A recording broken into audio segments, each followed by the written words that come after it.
Hey everyone, Rascal here. And Mama, welcome to Paws On Animation and our podcast. In today's podcast, we're covering our top 10 Ghibli couples. Now, you've seen our animated ships list and our anime list, so now we're doing our Studio Ghibli couples. And these couples from Ghibli are so good that it's earned its own list of our favorites. Yes, and before we start, be sure to like, subscribe, and notification for on future podcasts and one of Paws videos. Absolutely. And these are going to be in no specific order, but honestly, probably the first two are our favorites out of all of them. So see if your Studio Ghibli favorites have made our list. Right. We're starting out first with... Number 1 with Haru and Chihiro. Wait, Chihiro? Chihiro from Spirited Away back in 2001. Oh my gosh. And this is really, I think, Rascal's favorite. Yes, and favorite movie. Yes, and it's one of my two top favorites for the couples. Mm-hmm. You can't help but love them. They're so adorable. And the story is really good, but just having the moments within when you know they're going to end up together. You just know they're going to end up together. You know they're going to end up together. Right. And it's one of the best parts of watching the movie. I mean, the movie itself is really good. The story is really good. The messages are even great. So it pretty much does everything right. And then having the couple in here is, I guess, icing on the cake, if you want to say. Especially it gets towards the end, and she helps him from de-transforming from the dragon form. I think it's Haku. I'm sorry. It's Haku. Okay. And yes, you know that he cares for her because he goes to rescue her. He goes to save her. And then how she cares for him when he's injured. Mm-hmm. And she goes to the ends of the earth, literally, to save him. It's like, oh, right. So cute. And like Starboy. Oh, we gotta go. We gotta throw it in there. He made sure to appear as a younger boy. And he told her he will be waiting for her later. So like Starboy, when she becomes an adult, he'll be an adult Ghibli man. Oh my gosh, it's hilarious. So these are the reasons why this is one of our two top favorite Ghibli ships of all time. Yes. The second is my favorite, Hal and Sophie from Howl's Moving Castle, 2004 movie. Yes. Hard to believe how old these movies are, right? Yes. Hal has every hair color in here, and he's so vain, but it doesn't matter. I guess so, yeah. My favorite version of him is the dark-haired, especially when he has the feathers. Yeah, I know. It's funny. But it is. It's funny. Like you said, he's got every hair color out there. What you really love is, no matter how she looks and no matter the age, he loves her. And it's just such a beautiful, beautiful message. Right. It's one of the times where it said, no matter how you look, I love you actually comes into play. And yes. And she stuck by him, he stuck by her.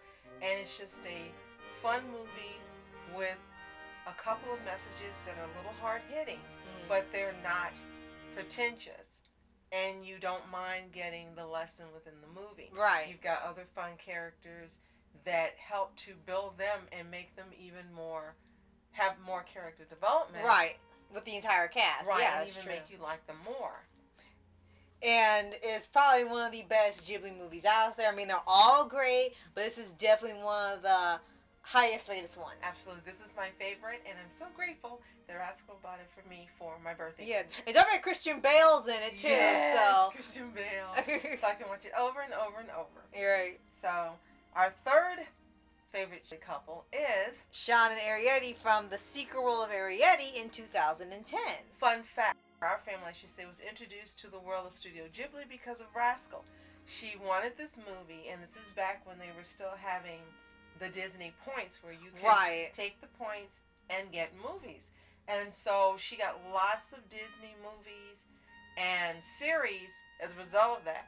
But she says, I want this, I want Arrietty, and she read about it, and then we watched it with her, and we all loved it. And that was our introduction to Studio Ghibli. Yes. And it's such a sweet couple, because Sean is ill, and he's lonely being in the house by himself. Right. And he gets to meet Arrietty. And Arrietty, I believe, is also based on when they have those numerous stories about little people living in the walls. And it's not specifically based on the Little series books or anything. Which I've seen. Right. But it's kind of like Miyazaki's own take. Like Ponyo was his own take on Little Mermaid. This was his take on the littles.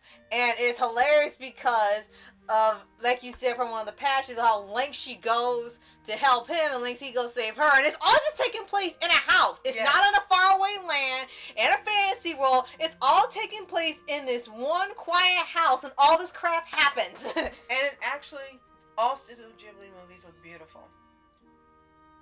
Not by Goro, but by Hayao. Oh, okay. And this one just had the element of being like a slice of life common movie. Yes. It was still so beautiful, but you could tell it was kind of like Mitchell's versus the Machines, with all of the detail and the things inside of the house. Right. And it was meant to be, hey, this is just something that has just happened. It's slice of life, but look, here's a little magic. Yes. And for that, this is one of our favorite couples. Yes. Number 4 is Sasuke and Ponyo.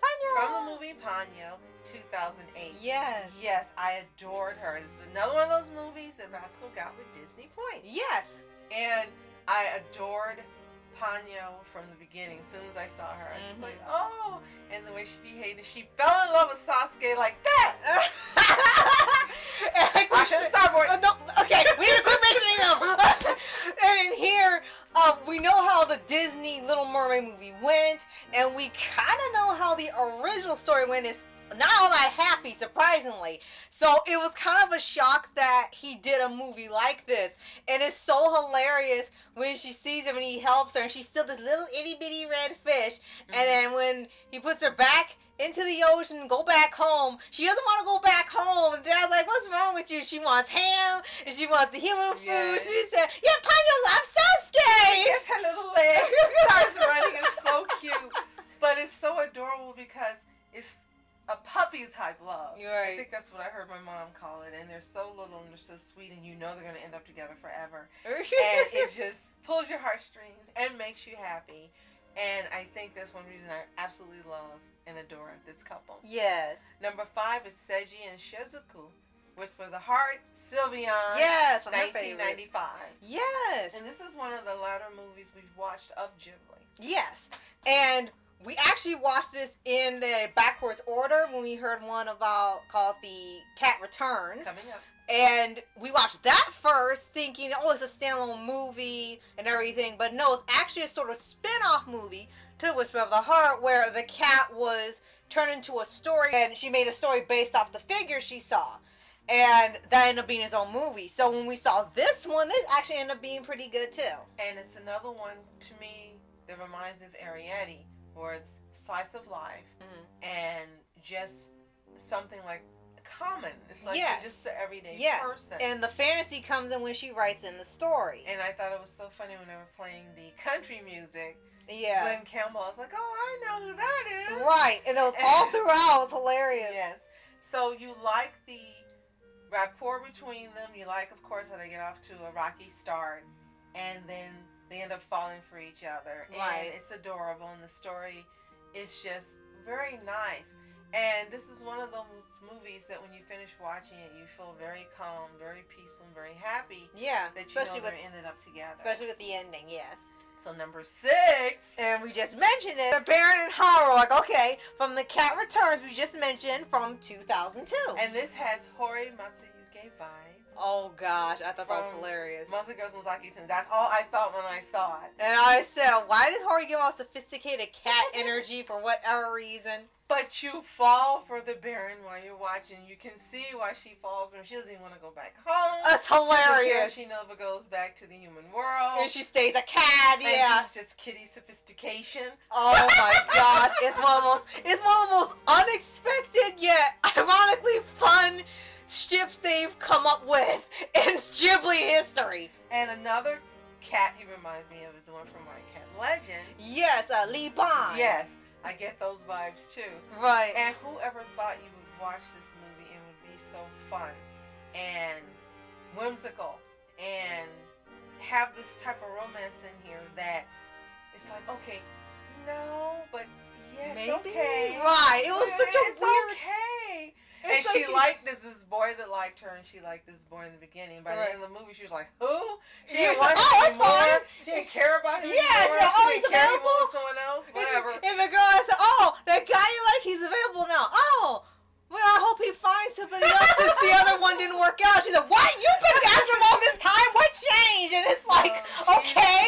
And everything has changed for her. And we can understand and identify and empathize. And it's yes, however, we fell in love with him too. And I think it's hilarious. What is it with these animes getting these short guy ships and people just love them immediately?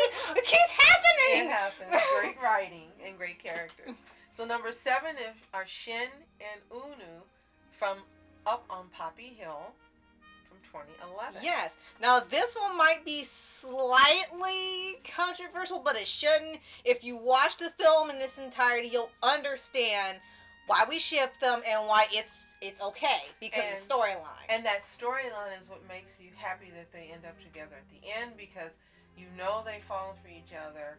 And then this thing comes up and it seems like they're not going to be together and they can't.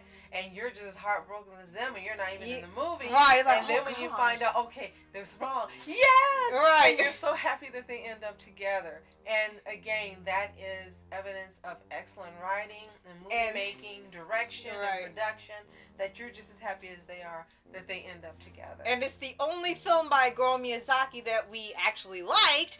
And that might be because his father helped him on it. So it might be why this was written still very well. Even though there was no fantasy element whatsoever, it was completely slice of life, it still was a pretty interesting film, just different.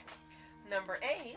We have Pazu and Shita from Castle in the Sky from 1986. Oh my gosh. And this one had a little more adventure and danger in it than you expected, because it started off a little more light. Yeah. And then as the story progressed, it got a little darker and Very, a little darker and a little darker.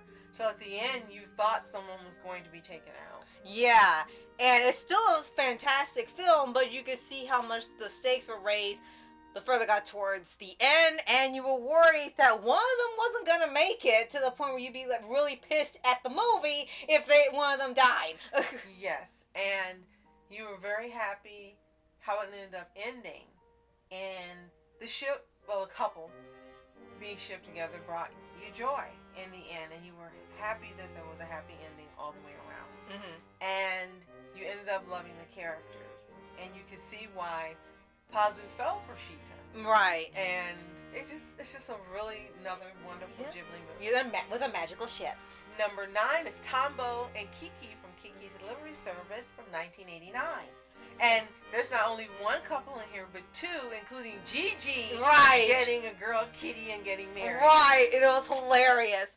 And this movie is definitely considered one of the best Ghibli films. And I get Starboy and Asha here again. Oh gosh, here we go again. Only I guess reverse with Star Girl, I guess. Yes. And for here, this is another one of those movies where it's mostly slice of life with a hint of fantasy. The most fancy in here is that Kiki is a witch, she has a talking cat, and she rides on a broom. That is it! That is it! There's no fantasy element to saving the world or battling evil. It's really an odd fantasy slice of life that they've created here. And it's such a cozy movie. Definitely. And I think this movie inspired the Flying Witch anime, because this is exactly the type of vibes you get when you watch that anime, because Kiki is just down to earth and she's sweet, and it's nothing with spells and casting all of that. She's just, like you said, slice of life, and this is what she wants to study. And that's it. And the Flying Witch had the same type of appeal. Right. But you really like Tombo. At first, he's kind of goofy and weird, but you know he really has fallen for her, and then she ends up falling for him. Yes. It's a really sweet couple. And it's another one of those where you're happy at the end that they're ending up together. And they loved it so much that they, even during the end credits, they still showed you seeing the 2 of them together during the end credits. It's like, no, we're not even going to stop the movie and end it. You're going to keep seeing them some more. And last but not least, number 10.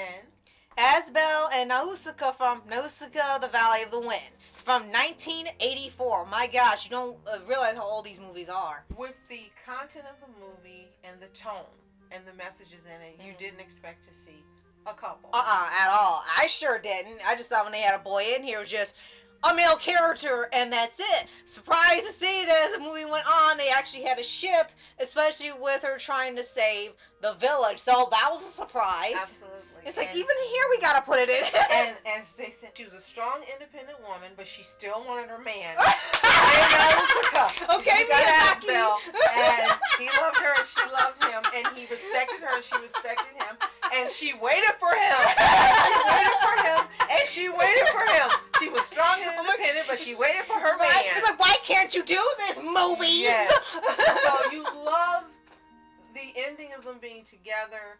There are some things that happen in here with some loss of characters. Yes, unfortunately. There was a war going on. And it makes you wonder if he was going to be gone as well. Right. But you're happy because they end up together, and you see how they helped each other grow as people, and how they stood by and support each other. Again, now Usuka waited for him. That was funny as heck.